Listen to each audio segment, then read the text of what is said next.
which we've talked about 3 times already. Which is too much. Oh, it is not too much. Bless it. Listen, here I am, defying gravity. Yep. I'm holding space, baby, for Wicked. I'm holding space for Wicked. It's beautiful. I'm going to use every TikTok phrase that's been said about this movie. I'm going to use on you. First of all, I'm giving my rating right now because we already talked about it a bunch of times. 3.5. You gave it a 2.5. I think this movie was fantastic. I thought the music was fantastic. I thought like the character designs and the world building and the production design and art direction and the costumes and the makeup, phenomenal. Phenomenal. Visual effects were great. Her flying through the air was great. Like all of it, just fantastic.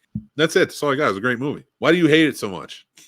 It just wasn't good, and that's all I got. Like, there we go. It just wasn't good. It just, oh my god, it's just, I don't like. If you have a Broadway play, which this is coming from, you got to build upon it. You got to offer me something that wasn't already offered. So, like, I get people are like, oh, I love that they talked about the animals more, and I do respect that.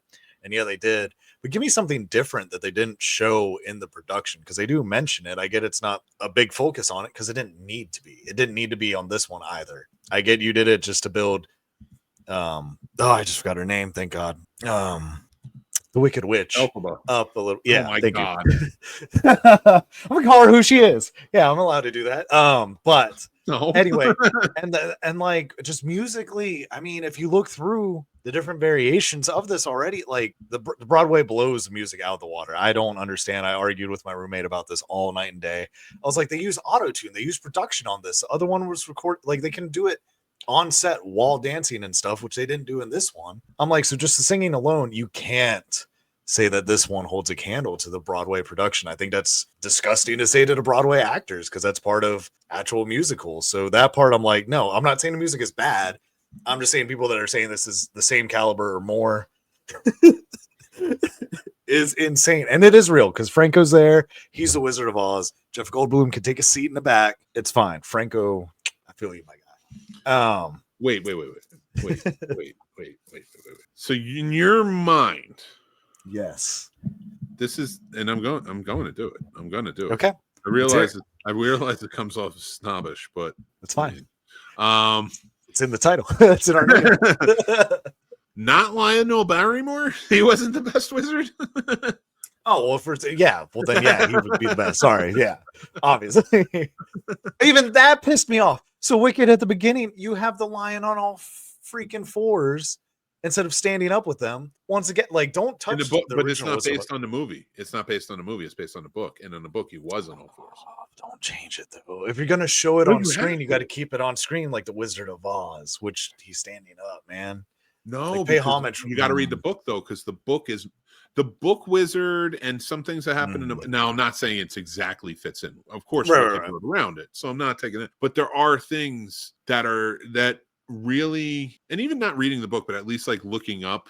Like everything, because I don't expect everybody to go and read Wizard of Oz, but it is not based on a movie. Like that's why the slippers are silver, because they are in the book. He is, so like they're basing this off of her tale compared to the book, which was already a very activist sort of written piece of work that was a pro farmer, I believe. I'm not 100%. I'd have to do more work on it, but to research it. But I believe it was about the Pro Farmers Association and how they were catching a run of the deal from like the bigwigs. Yeah. So, and I think this one sort of doesn't contend on that, right? But it adds to a lot more going on, I would say. I don't know. I did enjoy it for what it was, and I'm excited for the sequel. I can understand if you didn't like it, and that's fine. Yeah. I don't know how you keep going. My thing. So that scene where what's his pretty face is dancing around, right? Talking about how he's a bad guy, not a bad guy, but like a bad boy. The CGI was awful. I just expect more from Universal. That's my biggest gripe, and that's Universal gripe. Because you could clearly see they had his face CGI on a dancer. Like that wasn't him dancing. That you whole mean in sequence. The beginning? Or at the No, end? I guess that's more of the middle because it's when him and what's her face are dancing around because she's flirting with him to begin with. Ariana Grande. They're dancing in the library scene. You mean the Fierro? Yes. That is his face. Why isn't his face? I don't know, but you can clearly see that it doesn't match up. His neck is elongated and it doesn't match his body moving the whole time. That CGI messed me up, and that's a Universal problem. like I said, I hate on the movie because, yeah, no, absolutely not. Do you know what happens to all these characters? And I'm asking. Mm-mm. Get to the second one, you'll understand. I know what you're talking Okay. about. I can't. I don't want to spoil anything from the second one. I just did like that. So if you can't even do your CGI good for me, then no, thank you. I'm telling you, you're gonna see. I'm telling you, you're gonna see. I might see the second one. I might just send Matt to see it just so he tells me it's a 9 out of 10 again, like you said this one was. Listen, I said 3 out of 5, which I can respect that. Yeah, like I can respect that. I would put this movie at an 7 or 7.5 or an 8.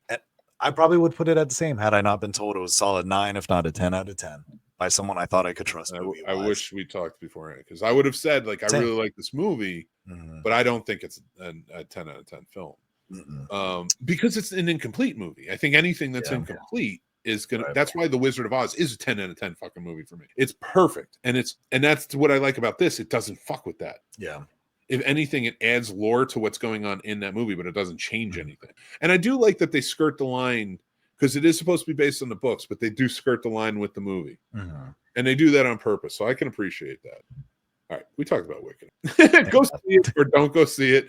That is the question. I think you should go see it. Paul thinks maybe wait for it to come out at home, I guess. I think you can see this on the big screen. I don't think it hurts to see it on big screen. I don't think it did anything amazing. I think it's better than Gladiator. If you have good audio at home, then you can watch it at home. For an audio alone, I'd say see it in theater because the music is pretty good. Yeah, he's not wrong. He is definitely not wrong. But